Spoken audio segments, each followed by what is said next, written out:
This video is sponsored by Surfshark. So, whilst Apple was out here dropping the new iPhone and iOS 26, the latter of which is now downloadable on older iPhone models, Samsung was sneaky and quietly dropped a banger of an update. On the surface, iOS 26 looks like a vastly more important one, but beneath it, Samsung quietly cooked with OneUI 8 and has made already versatile Galaxy phones even more powerful. So let's talk about that. Hey guys, I'm Ryan Thomas, and I recently downloaded the OneUI 8 update on my Galaxy S25 Ultra. And to be totally honest, I didn't think too much about it because on the surface, in the visual style, layout and stuff like that, you'd be forgiven for thinking that nothing has really changed here, unless you really know what to look for. It just doesn't seem like a massive deal. At least compared to the massive graphic overhaul that Apple has delivered with iOS 26, and Google has with Material 3 Expressive with its latest Pixel smartphones. But there's a lot to unpack in OneUI 8, and we'll start right after a word from our sponsor. What's almost become a staple of a mobile phone toolkit these days has to be a VPN. And not only does Surfshark work on our beloved Android, but also macOS, iOS, Windows and more, Surfshark lets you activate on unlimited devices and access servers across 100 locations worldwide. It not only allows you to secure your connection via tunneling your traffic, but it also lets you use websites that are typically geo-locked or even access content that's only available on other versions of services like Netflix. Or if you're a Premier League fan like me, being able to go on holiday and log into the normal services you typically watch the game on is so easy with Surfshark. There are different plans to suit your use case, so check out the link in the video description to see what works best for you and to get Surfshark for yourself. And a big thanks to Surfshark for sponsoring today's content. Firstly, and most importantly, OEM unlocking has been removed from the settings. Yep, that means if you install this update, you will no longer be able to unlock the bootloader of your mobile, which can make flashing ROMs and so on down the road basically impossible. This is quite anti-consumer if you ask me, and I don't like this change, so proceed with caution, though you can still sideload apps until maybe that update comes early next year. It contrasts quite heavily with what I do really like about this update. You can now open the calculator app and turn your phone landscape to get access to the scientific calculator, which is super handy. There are a load of AI additions and tweaks, with most notably probably being the updated audio eraser feature, which now works way better than before and is much closer to what Google is offering in terms of quality. It's also now available in voice notes as well as video, which I'm sure will come in handy for many. Portrait Studio, which is that kind of sketch to image type deal going on with selfies and portraits of people, now also works with pets as well as humans. If there's one thing we need more of in this world, it's cute images of animals, though those images being AI, that's a personal choice, I guess. The lock screen customization has had a few improvements, including a photo ambient mode, which uses AI to create stylized animation lock screens. This is something we've seen before, but the customization page for this kind of makes it a little bit easier to understand and work around.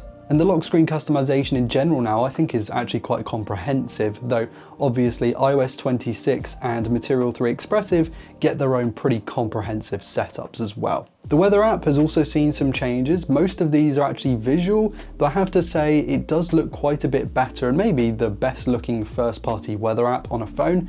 The home screen widget doesn't actually look very different if at all, but when you tap into it, the little animation at the top now just adds a little bit of character to what can often be quite a stale application. Maybe the most visually distinguishing feature on OneUI 8 versus OneUI 7 is that in many areas, such as the quick settings shade, translucent shades are now kind of more transparent, which can create a pretty cool looking effect depending on the kind of background that you have set. Is it trying to replicate the effect of iOS's liquid glass setup? Maybe. I'll let you be the judge of that. But I do think that this implementation looks cleaner and much easier to read than what Apple is doing. By the way guys, if you enjoyed today's video, it would be great if you could hit the subscribe button. We're really trying to hit 500,000. Thank you ever so much. If you're a multitasker, the sort of thing the likes of the Galaxy S25 Ultra is fantastic at, then you'll probably love the new 90-10 split. Basically, it allows you to load up two apps like you normally would and very quickly switch between them, only showing a little bit of that secondary app. So say I have a music player and an article that I'm reading, I can quickly switch tapping the 10 split, make my change to my music player, and then revert back to what I was doing. This is pretty neat and particularly handy feature to have on a big device like a Plus or an Ultra class smartphone. Grouping alarms is also pretty useful, so you can actually separate sort of wake up alarms from meetings and then one-offs. I use alarms all the time. I forget stuff basically as soon as I think of it, and so I will personally benefit from this change quite a lot, I reckon. So I'm actually not the biggest fan of Samsung's most recent camera app changes. The layout I feel is just clunky. It's kind of similar to iOS's new camera app actually, I really don't like that. But Samsung at least gives us the option to sort of remedy that. You go into the camera settings, scroll, tap swipe preview up down to change the action to open quick controls. So now when you go back into the camera, a swipe actually gives you access to more of that menu instead of switching cameras because there's already a button for that. And though this isn't a perfect fix, it does feel like a smidge of an improvement. Now, one of the biggest differences this time around is the rollout, or at least we hope so.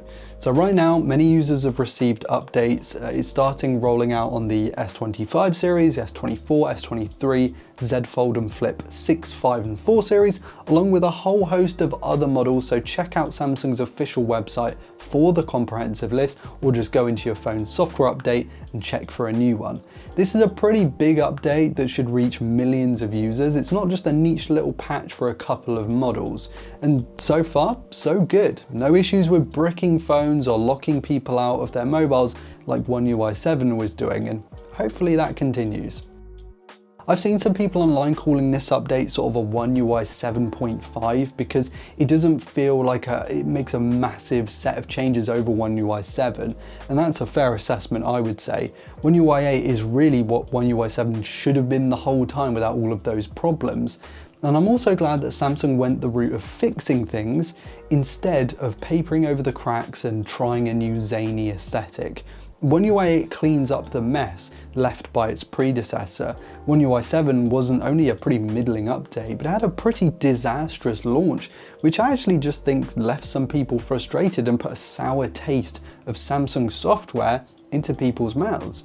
Since we've had iOS 26 and Google's M3e launch, and they've come with a bit more substance, but OneUI 8 does the opposite of these two, and instead of going for a crazy graphical overhaul, makes meaningful tweaks to achieve a much more usable software package.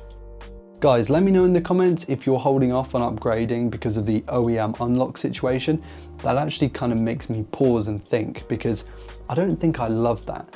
Are you accepting the fact that these companies are just taking more control? Was the plan never for you to sideload anything in the first place? A bit of a controversial one for sure. Or do you feel like the updates and changes that we have here are all totally worth upgrading? Is the juice really worth the squeeze, so to speak? Anyway, let me know in the comment section whilst you're down there. Be sure to like if you enjoyed today's video and subscribe to never miss another upload.